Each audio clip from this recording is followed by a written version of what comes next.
And welcome into Under Review. Usually it's just myself, but today I have a guest. You know her from all kinds of shows we have, especially since she's been a guest on my show before. She does a lot for the network, Miss Jennifer Matthews Lewis. Thank you, Mr. Jordan Long, and thanks for having me back on, sir. You're welcome. I figured, these topics were in your heart of, the country.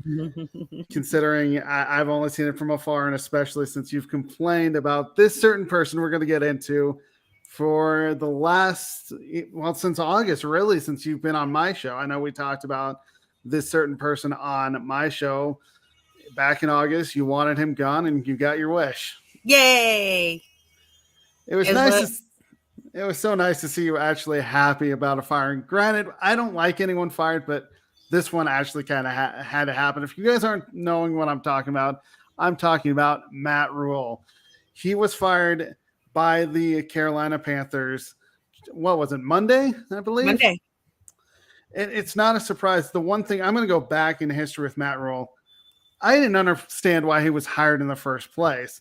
You got rid of Ron Rivera, who, he took you guys to the Super Bowl in 2015. We're not going to get into that game, Super Bowl 50, because one of us is a little bit happier than the other. But the point is Ron Rivera actually helped you guys become a winning team. Went to the playoffs a couple of times.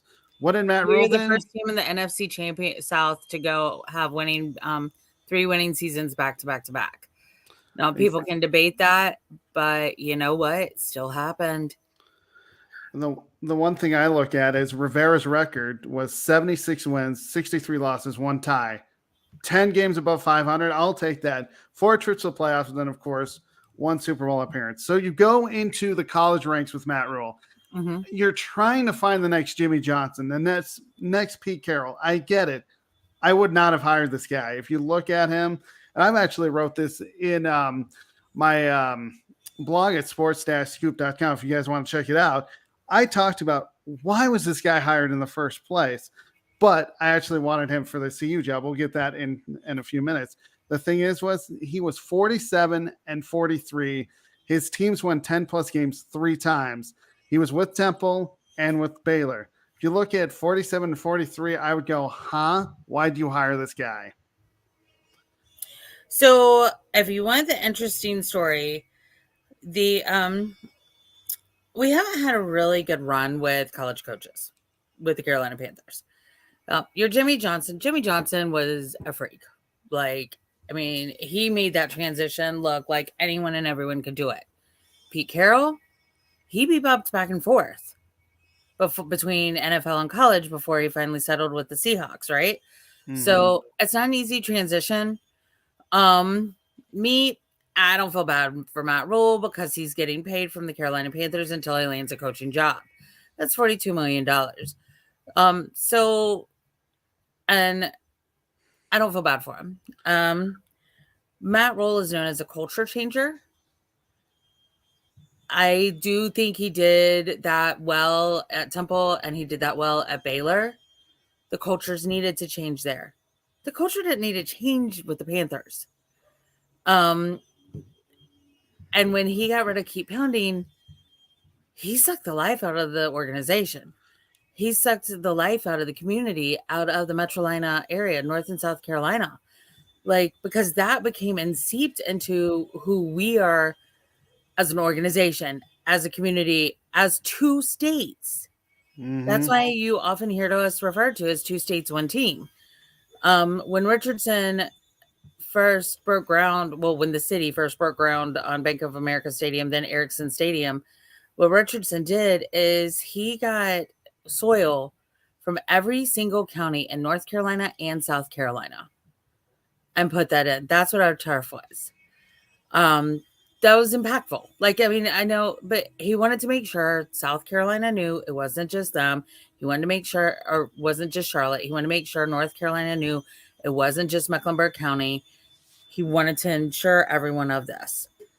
That being said, Jerry sold the team because he didn't want to drag the organization through the mud when he did naughty things. Matt Rhule was an angry hire, meaning David Tepper had been rejected by 2 or 3 other head coaches he really wanted. So he went to Matt Rhule, got Matt Rhule, paid him an obscene amount of money to come here. Why it took him so long to get rid of him, I think, was more a financial decision. But David Tepper has 15 billion dollars. I believe he's what, the second richest owner, maybe third behind. I know the Broncos are the number one. I don't know who. I think it's Tepper after that. That's what I was gonna say. I think he's the second. Mm-hmm. And then, but Tepper screwed up. I think Tepper's biggest reluctancy in letting Rhule go was not wanting to admit failure. Because Matt Rhule was his 4th head coach. Because we had different intern head coaches. That makes a lot of sense, actually. When Matt Rhule came on board, he had a pretty stacked O-line or offense, not O-line, because our line hadn't been great since Jordan Gross retired, to be perfectly candid with you. Taylor Moton bust out, number 2 right tackle in the league. Amazing dude. I'm excited about what Fitterer did, because I say Fitterer did more of the draft picks than Rhule, because Rhule has, it's known Rhule picked some of the players in the draft that he picked because his wife told him to. You can't go off of that. I know. I've heard stories about that. It's like, you got to trust your scouting departments. You got to go off of what your GM thinks. And honestly, I thought this, when he was actually hired, I didn't understand it. The thing is, though, then you gave him, like you said, a big contract, 7 years, $62 million. For what? You said he was an angry hire. It was just more, why would you make that move? It was David Tepper being mad that he was rejected. And then you look at it, he went 11-27. And obviously, when I talked to you in August, you said he'd be gone within the first 4 to 5 weeks. Guess what? You were 100% right. No, my team, baby. I think what I said, and I got to give my girl Sydney Moon credit for this, because she made a very valid comment to me, and that was in the off season. And she said, do you realize how David Tepper keeps saying, look what Matt Rhule did. He won the first 3 games the last 2 years. She said, based on that comment, I think he has to win the first 5 games or he's out. And I was like, that makes a lot of sense. So I can't take credit. That's my girl, Sydney. She came up with that, and it was right. I ran with it. I'm not going to lie, because I was like, that makes perfect sense. That's exactly what happened. I also called, that's when we brought Steve Wilkes back. I said, Steve Wilkes is going to be the interim head coach. I was thrown off a little when we got brought in McAdoo. But I stood fast by the fact that Tepper knew we had to bring back Keep Pounding. Tuesday morning, Steve Wilkes already had it all over social media. And speaking of your interim head coach, what do you expect with him? I know he's basically only had 1 year in Arizona as a head coach in 2016, and I'm honestly going to throw that away. He went 3-13. I don't think he got a real good chance in Arizona at all. He was brought in after the draft. He was brought in after free agency was over. I mean, he didn't get to pick his team. He was kind of tossed in just like he was here.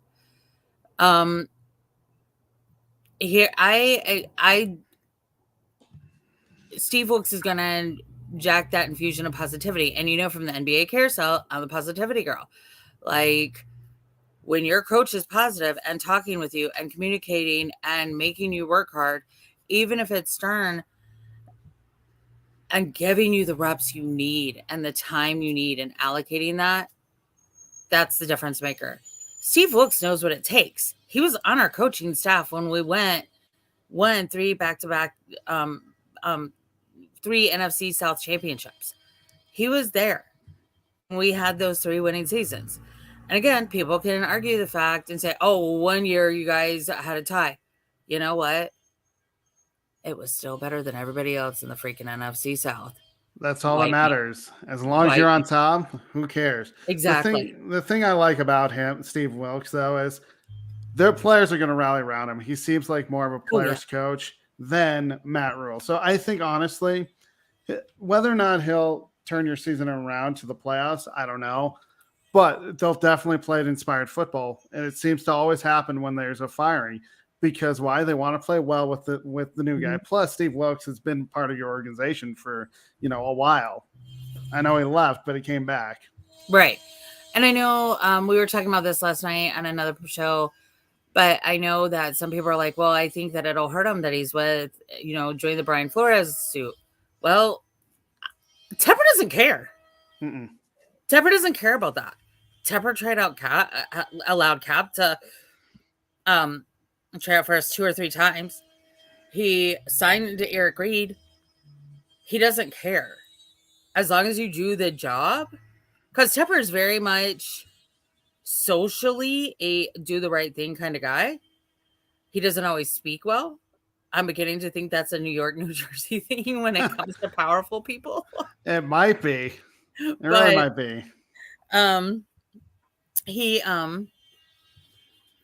I don't know. Like, I'm excited about Steve Wilkes being back. Do I expect us to go to the Super Bowl this year? No. I do expect some signings in the very near future. I don't know how this weekend's going to play out. Both of our teams need this win. I think that it'll be a really good game. I think Christian McCaffrey is going to have a blowout game. Because this past weekend, he only had 54 rushing yards. You got to have more production from Christian McCaffrey. Well, that's because Rhule would not get him the darn ball.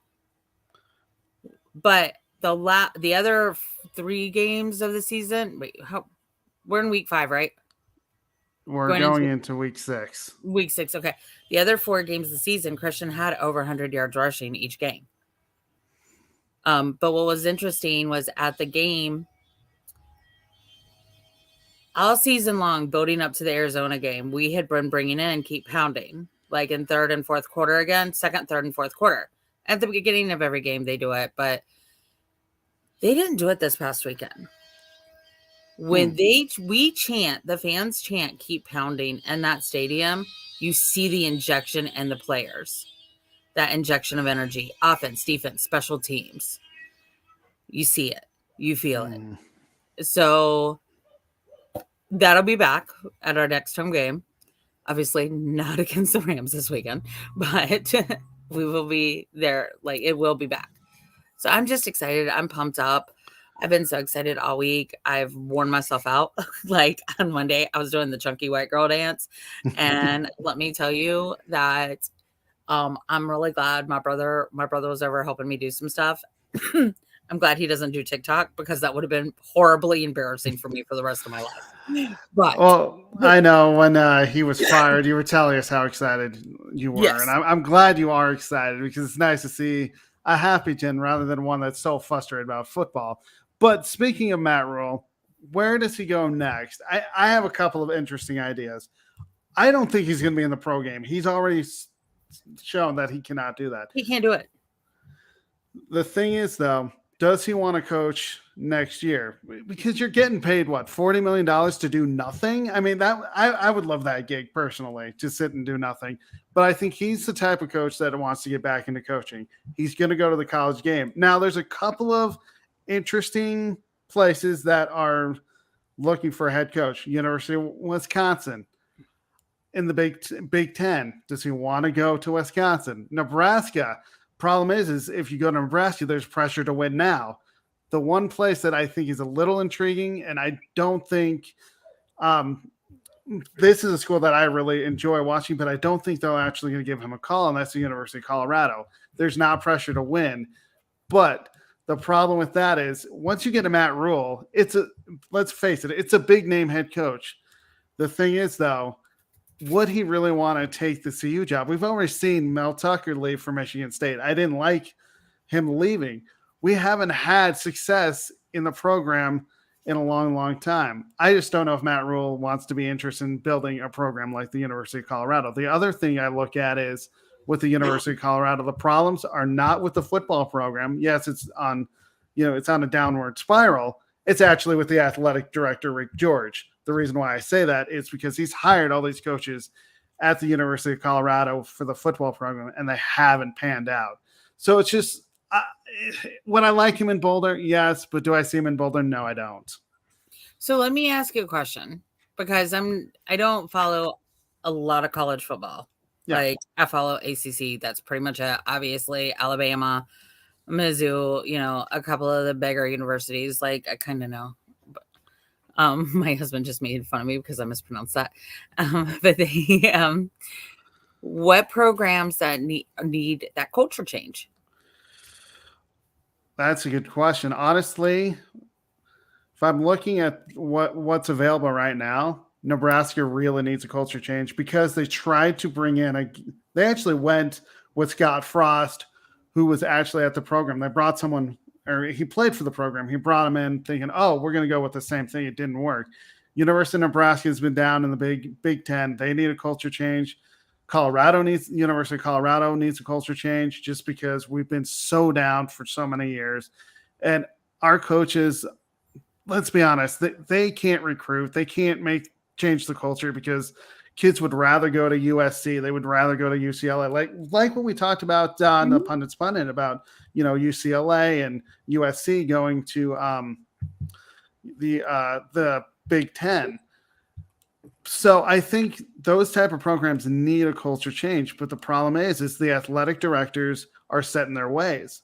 They don't realize you need a culture change in the program. So I would honestly say out of the two that I just mentioned, it's really Nebraska that needs a culture change. They need to do something outside the program. Well, then that may be where he lands because that's what he's known for. And I think because of the culture changes he's enacted, that's enabled the college teams to go further and better. Unpopular opinion, I don't know that he was a great college coach either. He was good at changing the culture. I completely agree with that. The one thing is the reason why I'm going to also say Nebraska over Colorado is because Nebraska will throw that money at him. That's the reason why Colorado can't get a big-time coach to change the culture is because I don't know if they're unwilling or if the boosters are not willing to give, the program more money to go out and hire. We know Nebraska would do that. They would throw money. Hey, Chris. Sorry. Oh, you're good. I don't mind. I like when people comment. So then the question becomes, who becomes the next coach of the Carolina Panthers? I have a few for you. You go first. I say Steve Wilkes. He'll have his opportunity. I think, honestly, if you're going in-house, he makes sense. One interesting name, and I don't know how interested he would be for it, Sean Payton. I know this is a guy that knows how to coach football. He's been in that division. I just don't know if he wants to do it. Then the other two that I wouldn't put them on the top of my list, but they're interesting candidates are Dan Quinn and Leslie Frazier because they have NFL experience. The one guy, and I'm sorry, Carrie, and I love this guy, and I think he deserves to be a head coach, Eric Bieniemy. So those are my few candidates right there. Okay, so I'm going to address Dan Quinn and Sean Payton first. No. They would not do that to the Falcons, and they would not do that to the Saints. Leslie Frazier, quite frankly, I don't know enough about him. To be completely honest, Frazier doesn't have that much experience. He only has 3 years, and he was with the Vikings. He didn't do much. 21-32 was his overall record. Our Vikings experience didn't work out quite well. So that being said, I wouldn't want Sean Payton. Does he know how to win? Yes. Does he know how to coach? Yes. He was also the head coach when his players were being paid to hurt my players. That's true. I forgot about that. Grudges, except in sports. When you play dirty, just ask Odell. Odell and I do not talk anymore because he hurt my boy Jano. You That is know? definitely true. I forgot that Sean Payton was on. I mean, I knew he was the head coach, but I forgot that. I mean, I knew Mhm. that happened. I forgot that he I was don't the want head him. coach. So Plus, I really don't like that the Saints and the Falcons and the NFC South. I think I've said this to you before. I don't mind the Bucks. Yeah, they paid for the Super Bowl ones, whatever. But they aren't dirty the way that the Falcons and the Saints are. I don't like dirty football. I really don't. I don't like it when you're being malicious and mean. No, no. I don't. We don't have time for that in North Carolina and South Carolina. We're polite. so We don't. who would you like to have I if you think it's could Steve choose? Wilkes I have to agree. because I he's in house. Steve is the 5th head coach David Tepper has had. Needs to stay the same at least for a while until Steve is ready to leave. As long as Steve does a good job. Like we just need improvement this season, right? I think as long as he wins, a cup. Obviously, you're sitting at 1-4. If he can, inspire you guys to go, 6, 7, even 8 games. I mean, that's a stretch to say 8, but as long as you're playing improved football, forget about the standings. As long as you're playing well, Exactly. he'll probably end up with the job. I have to agree with you. I just put Eric Bieniemy in there just because. And I You, love Eric, but I keep asking Carrie if I can have him, and she won't give him to me. It's very rude of her. Love you, Carrie. But they, but we need, but at this point, we need consistency. We need stability. That's what Mhm. Steve brings. He knows how to win. He was hung out to dry in Arizona, which is why he won Brian Flores' lawsuit. Like, I mean, dude wasn't given half a shot in AZ. And you know, I hope it's Steve Wilkes. He knows what our culture is. He knows half those guys. That's exactly why it makes sense for him to stay, if quite honest. But I know they'll do their due diligence and interview people. But in the end, I think it will be Steve Wilkes. Yeah. Just because, like you said, everything you said, I agree with. So we're going to move on to the Christian McCaffrey trade talks. I'm not saying he's going to be traded. I know you're not happy hearing this rumor. And when there's smoke, there's usually fire. But in this case, when there's smoke, there's nothing. The thing is I look at the two possible landing spots that have been rumored are the Buffalo Bills and the Denver Broncos. Buffalo, how about the Bills OC? He's not bad. I've seen his name floated around, but would he want to? He look at what he's doing in Buffalo. That's a good point, Christopher. But does he want to leave where he's at? That's the thing. Hi, Muhammad. Well, it kind of makes a little sense because we keep trading, or they keep. I don't know.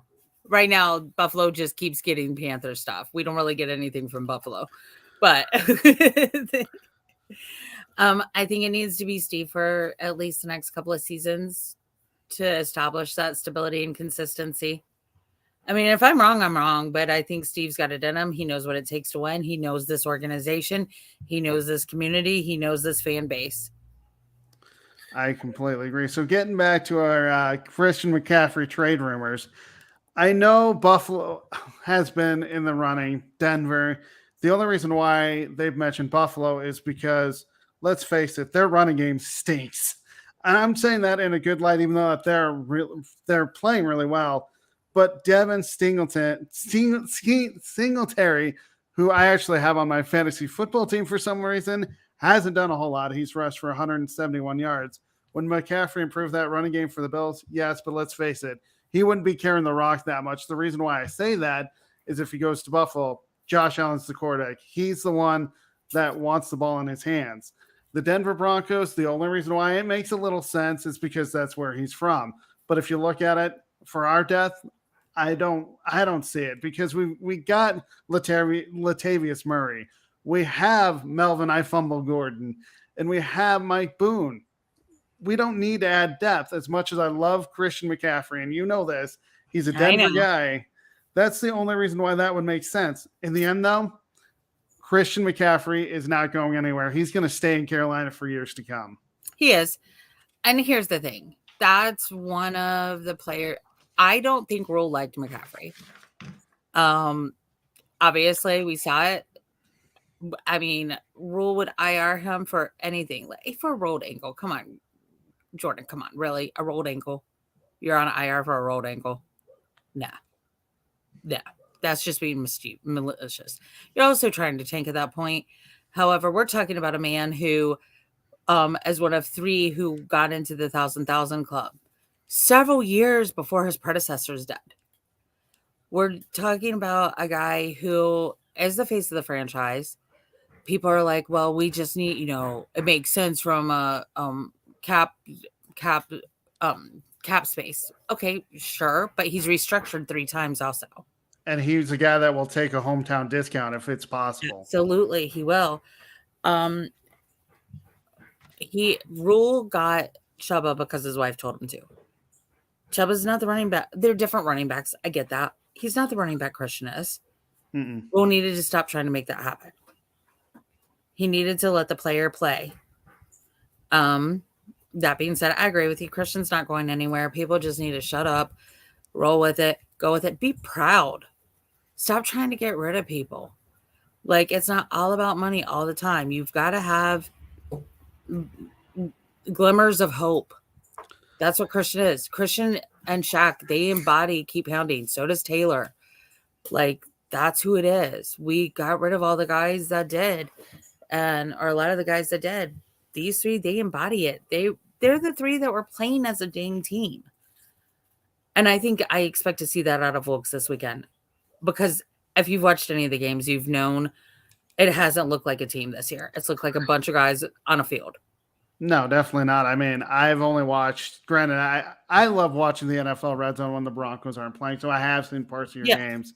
And it definitely looks like something was missing, and that's because the head coach wasn't, I'll just say he didn't know.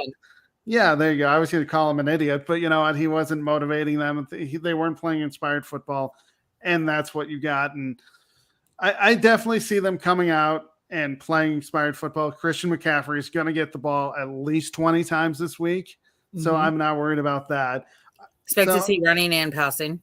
Exactly. So let's finish off the episode with our NFL picks of the week. Of course, on my show and on my podcast, I give 5 of the, I guess, top matchups. It was really tough this week to find 5 good matchups, but I found a few of them. We're going to start with the Minnesota Vikings versus the Miami Dolphins. John Shear, that's John Shear's team, I should say, for Miami.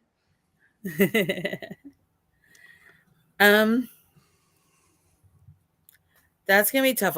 Okay, first of all, Tua went back to practice this week. Tua, stay home, rest, relax, get healthy.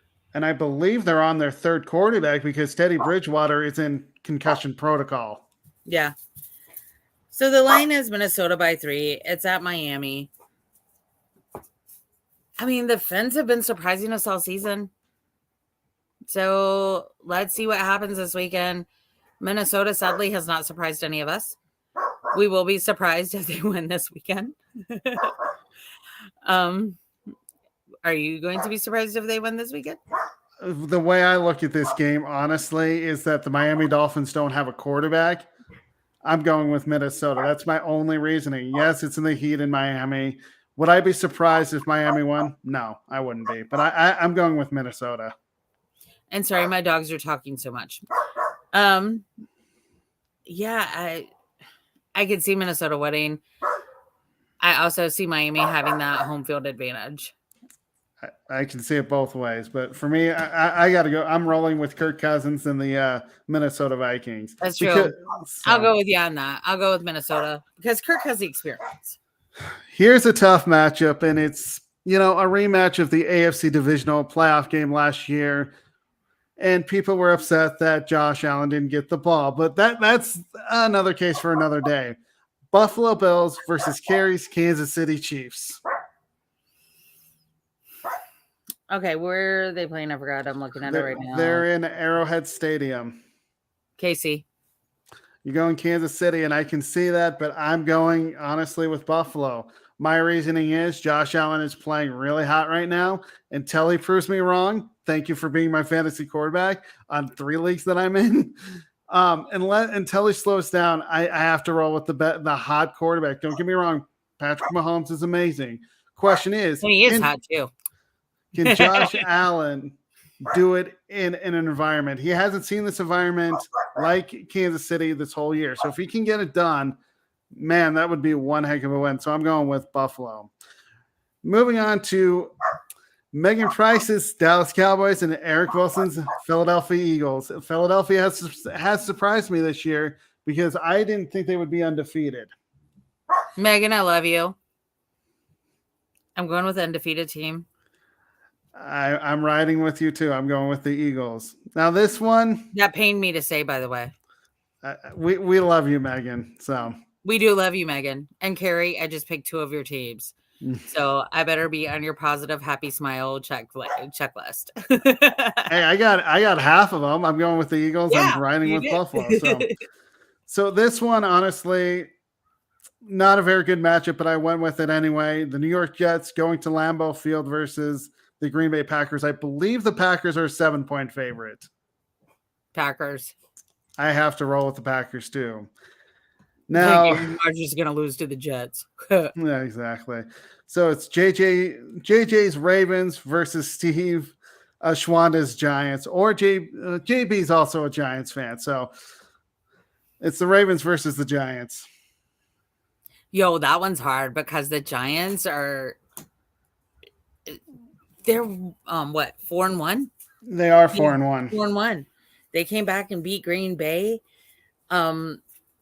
this past weekend in England. Ugh.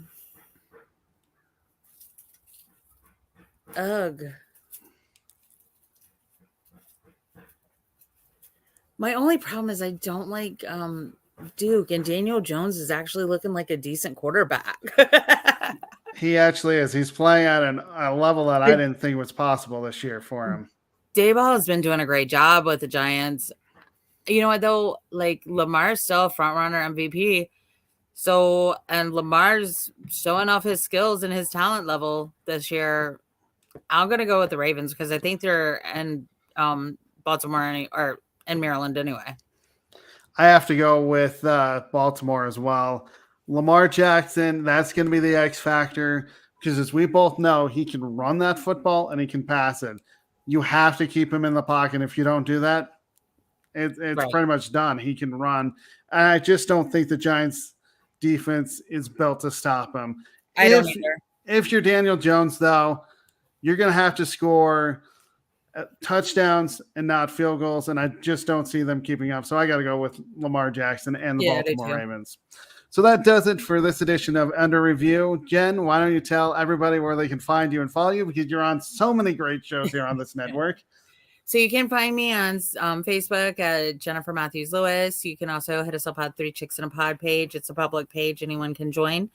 You can find me on Twitter at Jenna the Professional Fan or Jenna Cheryl.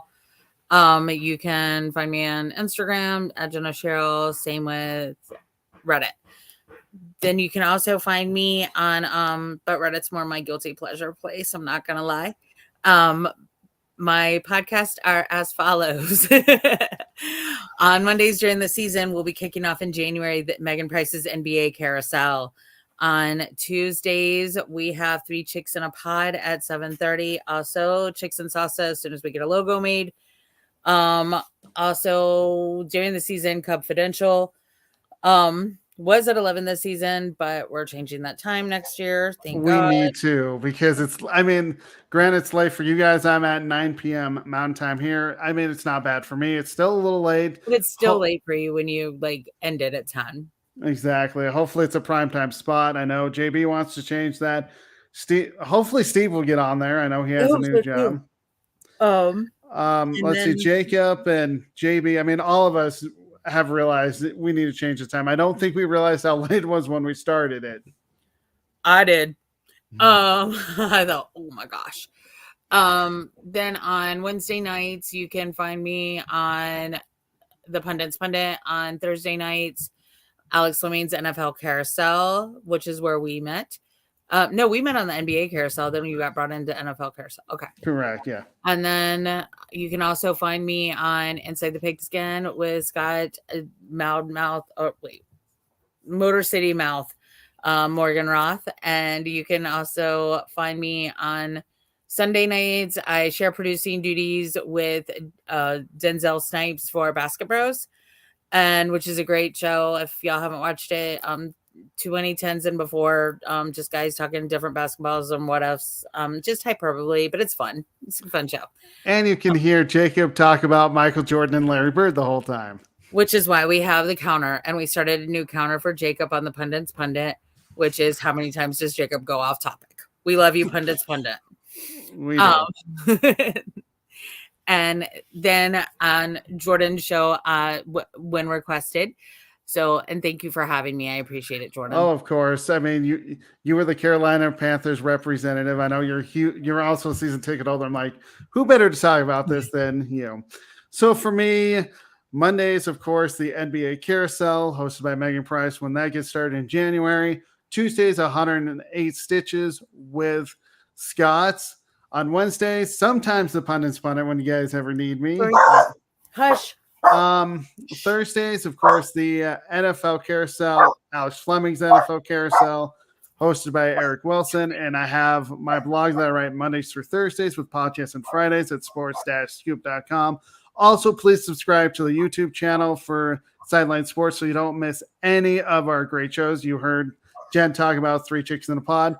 Definitely watch that because it's more unique than a lot of the shows that I've seen because it's three chicks and sometimes a guest just talking Did you know sports. that four-letter network actually stole our idea and is launching their own version of it? Really? Mm-hmm. They tend to do that. Maybe they saw you and was like, oh, maybe we need to do that. But definitely listen to them because I know Jennifer Matthews-Lewis, my guest, Megan Price, Carrie Johnson, and I believe Candy is now on that show. Yeah, and we're going to be doing Chicks and Salsa also, which will so we're trying to embed it. We're just trying to work out our logos, intro music, all that good stuff right now for Chicks and Salsa. So definitely watch the Three Chicks in the Pod. Granted, watch all of our shows on the network. Basket Bros, great show. Takes me back to, when I was watching basketball and got started. And of course, Confidential will be back. We're hibernating. We might have one more show just to talk about the World Series and free agency. We keep pushing Confidential out. I know we do. We don't want to end it. No, we don't. Even though that was a terrible season. But hey, baseball playoffs are here. Please go and enjoy those. And of course, watch the NFL because we're on the NFL Carousel. And you'll have to hear what I have to say every week and trying to make a positive spin on the Broncos. But for everybody here at the Sideline Sports Network, we'll have a great day and please watch the lovely shows that we have. Good afternoon, good morning, and good night. Thanks for having me, Jordan. You're welcome. All right. See you later, everybody. Bye.